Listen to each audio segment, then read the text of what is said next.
All right. Well, thank you, Marina, for joining us for the next issue of ACLU on the Hill. Here we are in the Capitol, week 5. That's right. Almost done with this week. It's been real serious here recently, right? Yeah, this week definitely feels like things have ramped up.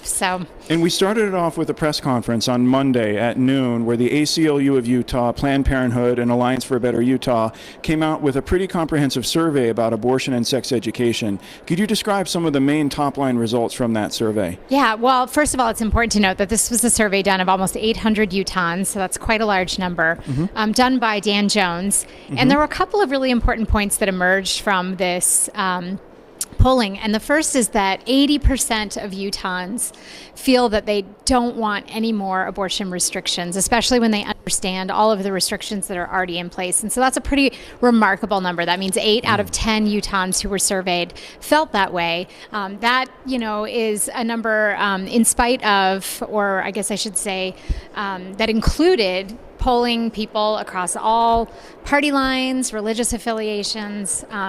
This just reinforces that this is the way Utahns actually feel about this issue. It was a pretty comprehensive survey. The margin of error was under 3.5%.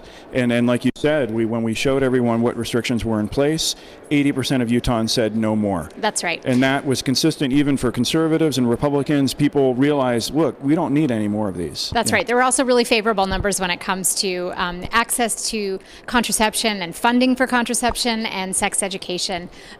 These are things that we know, of course, but it's nice to see that reflected in actual cold, hard numbers. And this survey came out just in time because there's been several hearings already on the abortion-related bills going through the legislature this year. That's right. Can you tell us about the outcome of the full abortion ban, Senator McCaye's SB 174? That had a hearing on Wednesday afternoon. Can you tell us what happened with that bill? Yeah, so not surprisingly, the bill did advance out of committee. It was supported with positive votes by the men on the committee, and the 2 women voted against it. This is a trigger ban, so it wouldn't actually come into effect until such time as Roe v. Wade is overturned.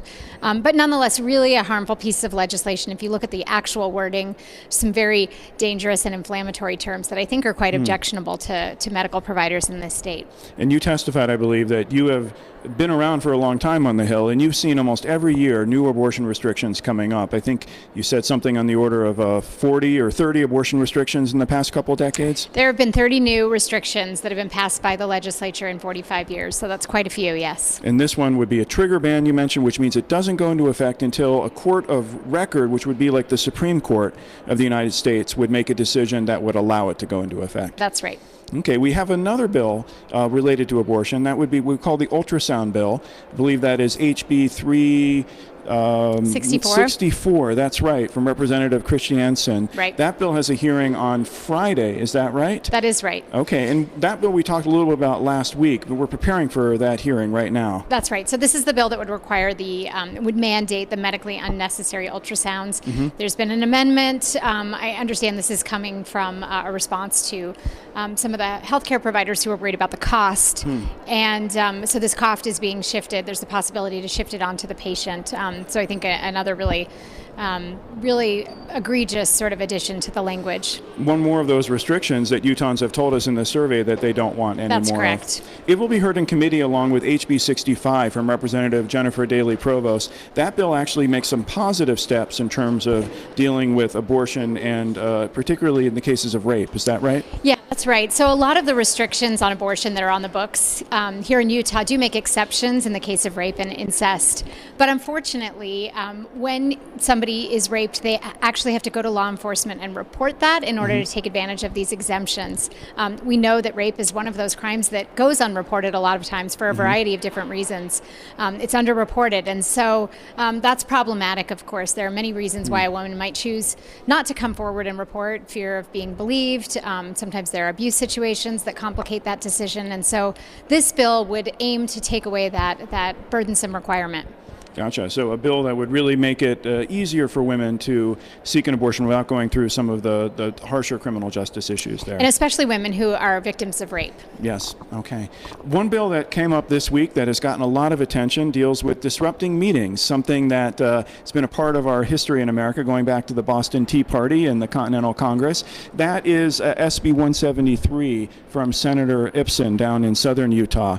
Can you tell us a little bit about that bill? It strikes right at the First Amendment. It does. What's a little bit problematic about this bill and requires some understanding is that this is actually a rewrite of our existing law. So much of the language that you see in this bill, although it appears new, has actually been on the books since the 90s. What the bill changes from the 90s is the penalty structure. Right now, disrupting a public meeting is punishable as a Class B misdemeanor. This would actually take it down to an infraction, but allow for the possibility of sort of ramping up with multiple offenses. I think what's sort of problematic about this bill in that context is understanding that there is probably this idea that maybe we would like to use this penalty a bit more. A Class B seemed like a harsh penalty, but if it's just an infraction, it might be easier to use more frequently. When you pair that with the fact that these words, disrupt, disturb, are inherently just very vague, it's very difficult for the public to understand whether their behavior might be prescribed by that language. And so I think when you put those two together, it's sort of a problematic piece of legislation.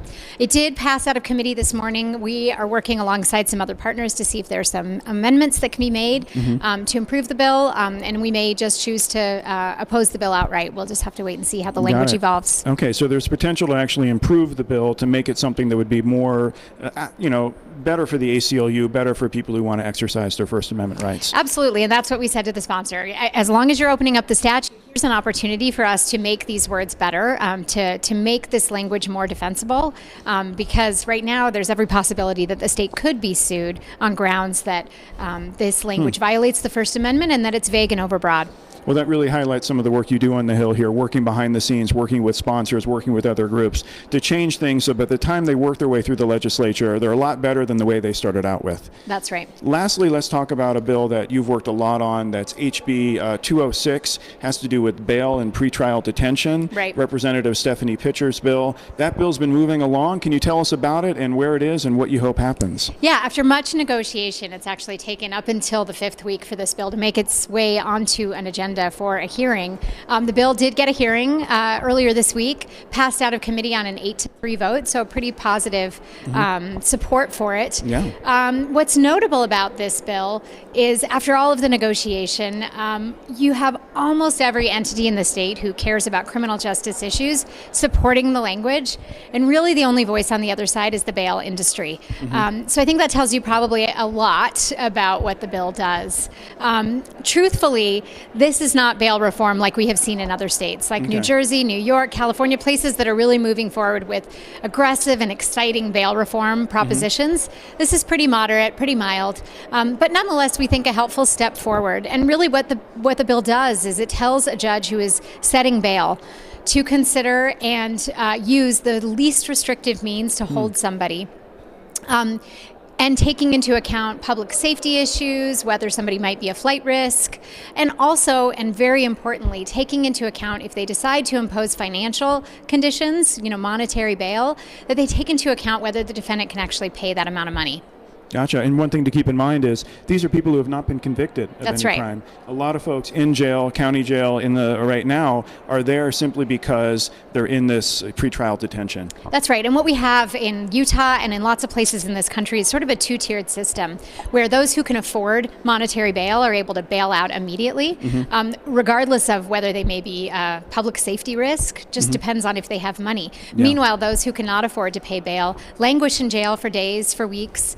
And there are all sorts of collateral consequences that flow from that: lack of housing, lack of employment, ability to be with families, and even consequences in the criminal justice system as well. A couple $1,000s can make all the difference in this case. That's right. Well, thank you for walking us through this incredible list of bills that you're working on here in week 5. We've got a couple more weeks to go down to the wire, and we've pushed some across the finish line. We'll have to see what happens, whether we can do some blocking and tackling on some of the abortion bills as well. So thank you, Marina. We'll check in next week. Okay, thank you. All right.